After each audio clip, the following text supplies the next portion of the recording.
चलता है कि 2 महीना पहले मैंने विभाग की जब फाइलें निकाली, अधिकारियों ने बुलाया, तो 2-2.5 महीने में विभाग 31 करोड़ से भी ज्यादा के फायदे में चला गया, केवल 2-2.5 महीने में। अभी ये जब किससे पूछो क्या है साहब, बोलता लीकेज है। और मैं तो असभ्य आदमी हूं, मैंने कहा मैं तो बड़े असभ्य आदमी हूं, मैं लीकेज नहीं जानता, मैं मानता हूं कि ये चोरी है, ये डकैती है। मुझे नहीं आता लीकेज की सभ्य भाषा बोलनी। ये लीकेज नहीं है, ये चोरी है, इसको रोकिए। और अगर हमने लीकेज रोक दी, हमने अगर ये चोरी हमने रोक दी, तो हम अपनी जो अर्थव्यवस्था है राज्य की, उसको काफी हद तक मैं कह सकता हूं कि हम 1000 करोड़ रुपया अगले साल उसको प्लस कर सकते हैं। 1000 करोड़। ये उत्तराखंड जैसे छोटे राज्य के लिए कोई छोटी राशि नहीं है, बहुत बड़ी राशि है 1000 करोड़ रुपया। और मैं आपको कह सकता हूं कि हमने खनन पर किया, मैं बार बार खनन पर बोलता था, आपको याद करिए, मैं कहता खनन में बहुत बड़ी डकैती है, और हमने 3 महीने में उस खनन को 4-5 गुना बढ़ा दिया, 3 महीने में। इस तरह से राज्य में किस तरह से चोरी होती है, और ये चोरी सामान्य बेचारा कितना कर लेगा, घोड़े में ले आएगा, एक ट्रॉली ले आएगा, लेकिन जो बड़ा डाका पड़ता है ऊपर से पड़ता है। 46 स्टोन क्रैशर अवैध रूप से चल रहे थे, जो हमने सीज किए अवैध रूप से, जिनका एक भी पैसा सरकार को नहीं मिलता था, नदियों से कितना निकलता था कि आप कल्पना कर सकते, 200-200 मीट्रिक टन वो प्रतिदिन निकालते थे।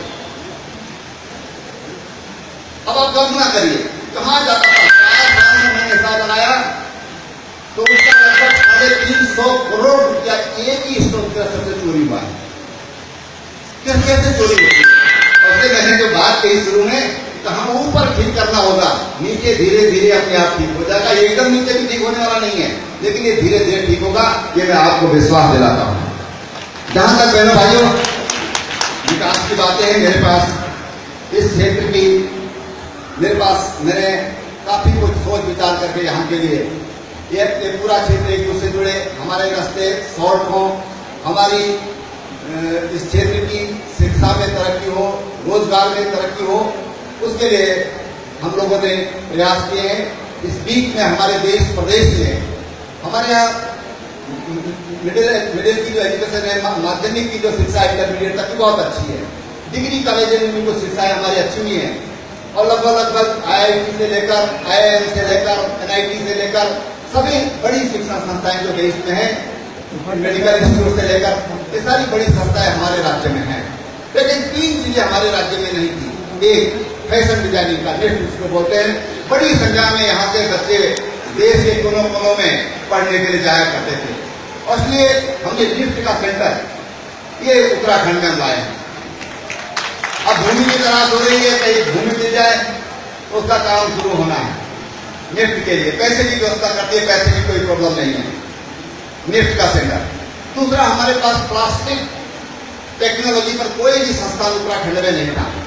सीपेट बोलते हैं अंग्रेजी में, central institute of plastic and advance engineering and advance technology, ये IIT NIT लेवल का संस्थान है, और जिसका आज मैं कह सकता हूं कि सबसे ज्यादा स्कोप है हमारे देश के अंदर, क्योंकि धीरे धीरे सब चीजें प्लास्टिक में कन्वर्ट हो रही है। हर चीज आप देखिए, हर चीज में प्लास्टिक का इस्तेमाल है, वो हमारे राज्य में नहीं था।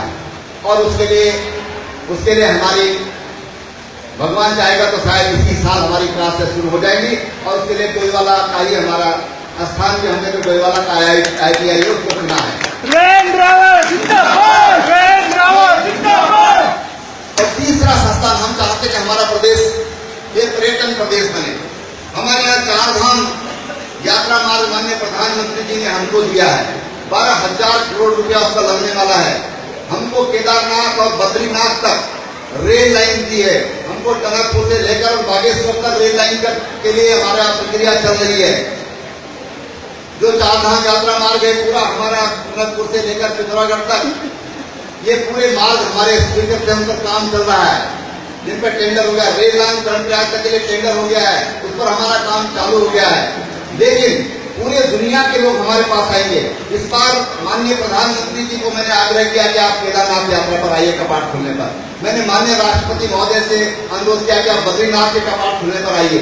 लोगों में भय का वातावरण था कि यात्रा में कैसे होगा, क्या होगा, लोग भयभीत होते थे देश के आने में। लेकिन जब देश के प्रधानमंत्री आए, जब देश के राष्ट्रपति वहां पर आए, तो इस बार जो पूरे साल भर में जितने यात्री आते थे, केवल 41 दिन में उससे ज्यादा यात्री उत्तराखंड में आए। केवल 41 दिन में हमने क्या किया, हमने प्रधानमंत्री जी को बुलाया, हमने राष्ट्रपति जी को बुलाया और जीरो बजट में, जीरो बजट, जो पैसा लगा होगा राष्ट्रपति भवन का लगा होगा, जो पैसा लगा होगा प्रधानमंत्री भवन का लगा होगा, उत्तराखंड का एक पैसा नहीं लगा। और हमारे 41 दिन में उतने यात्री हमारे प्रदेश में आ गए जितने पूरे साल में आते थे, और आज वो निर्भय होकर यात्रा कर रहे हैं। ये बहनों भाइयों, ये सोच है ये। और इसलिए मैं तो हर जगह प्रधानमंत्री जी का धन्यवाद करता हूँ, राष्ट्रपति जी का धन्यवाद करता हूँ कि हमारी यात्रा निर्भय हो सके। नहीं तो लोग भयभीत होते थे, डरते थे 13 के बाद कैसे उत्तराखंड में जाएं। इसलिए बहनों भाइयों, आज हमारी यात्रा बहुत अच्छी हुई है। लेकिन इन यात्रियों के लिए हम चाहते हैं कि जब इस बार हमारे 41 दिन में पूरे साल भर के आ गए, तो हमारी 4 धाम यात्रा रूट हमारा बन जाएगा, रेल हमारे यहाँ बन जाएगी, जौलीग्रांट का जो हवाई अड्डा है, अंतर्राष्ट्रीय हवाई अड्डा बन रहा है, गोचर की हवाई पट्टी के मॉडर्नाइजेशन के लिए हमने काम शुरू कर दिया, चिनाली सौर की हवाई पट्टी के लिए हमने मॉडर्नाइजेशन के लिए स्कीम में काम शुरू कर दिया। हमारा जो पंतनगर का हवाई अड्डा है, उसको बड़ा अड्डा बनाने के लिए 500 हेक्टेयर लैंड के एक्विजिशन का काम चल रहा है। और यही नहीं, हमने चौखुटिया अल्मोड़ा में एक नई हवाई पट्टी बनाने का, उस पर हमारा काम शुरू हुआ है। उसके लिए प्रक्रिया शुरू हुई है। वहां के लोगों से भी बातचीत चल रही है कि भाई आप लोग सहयोग करिए। और जब हमारे चारों तरफ इस तरह की हवाई सेवाएं जुड़ जाएंगी, उन यात्रियों को स्वागत के लिए ट्रेन लोग चाहिए, और उसके लिए हॉस्पिटलिटी यूनिवर्सिटी ये हमारे राज्य के लिए स्वीकृत हो गई है।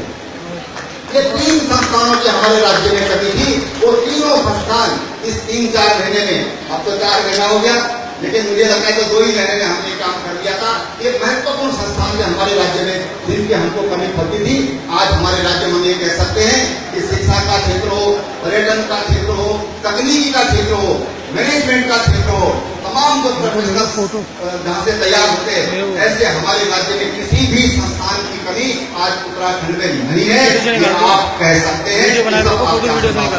भाइयों,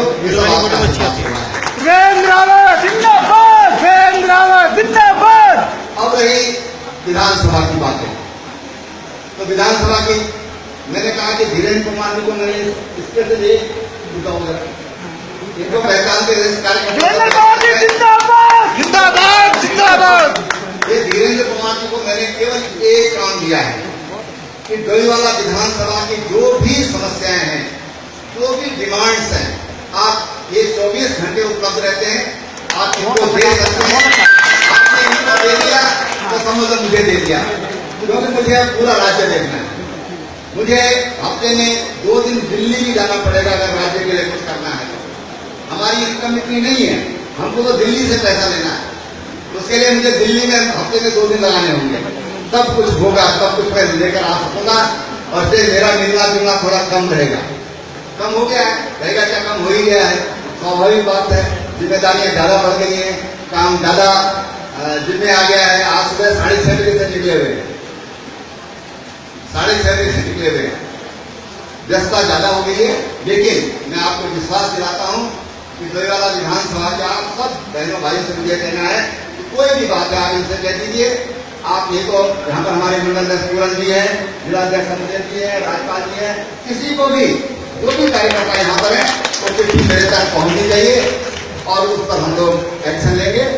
निश्चित रूप से यहाँ के लोग, मैंने आज अध्यक्ष जी से कहना, पूरन जी से मैंने अपने ऐसी जगह बताओ जहाँ पर हमारे जो गरीब लोग हैं जो नहीं कर सकते, इस वेडिंग पॉइंट में कोई खर्च करेगा तो 1-1.5 लाख में मुझे लगता लग जाता होगा, 1-1.5 लाख में लग जाता। पर हमको कहीं पर ऐसे 4-5 बीघे की जमीन मिल जाए तो मेरी इच्छा है कि हम हर गांव में एक ऐसे वेडिंग पॉइंट हम बना दें कि जहां पर जो गरीब लोग हैं, जिनका बजट ही 1-1.5 लाख रुपए शादी का होता है, किसी का इससे भी कम होता है, उनके लिए उनकी दिक्कतें दूर हो सके। हमारी चिंता आज गरीब की है। हमारे प्रधानमंत्री जी ने कहा है कि हम हमारी चिंता गरीबों की है। 2022 तक हर देशवासी को, हर देश के नागरिक को जो गरीब जी रहा है उसको हम पक्का मकान दे दें, उसको पानी दे दें, उसको बिजली दे दें, उसके घर में गैस का चूल्हा दे दें। ये हमारे प्रधानमंत्री जी ने लक्ष्य रखा है। निश्चित रूप से ये हमारा भी दायित्व बनता है और मैं मुख्यमंत्री के नाते मेरा विशेष दायित्व बनता है कि उन गरीबों की हम चिंता करें। आप सबका सहयोग उससे मिलेगा, ऐसा मेरा विश्वास है। बाकी मैंने विकास की बातें, उजाला की बातें बहुत शॉर्ट में कही हैं, लेकिन आपको किसी तरह की दिक्कत नहीं होगी, ये मैं विश्वास दिलाता हूँ। एक बार फिर आप सबको फिर धन्यवाद करते हुए हरेला पंडित जी बहुत बहुत शुभकामनाओं के साथ अपनी बात समाप्त कर रहा हूँ। भारत माता की धन्यवाद। माननीय मुख्यमंत्री जी, आप निरंतर प्रदेश के विकास के लिए निरंतर कार्य करते हैं, बड़े ऊर्जा से कार्य कर रहे हैं और इसी कार्यक्रम के उपरांत भोजन की सभी के लिए व्यवस्था है।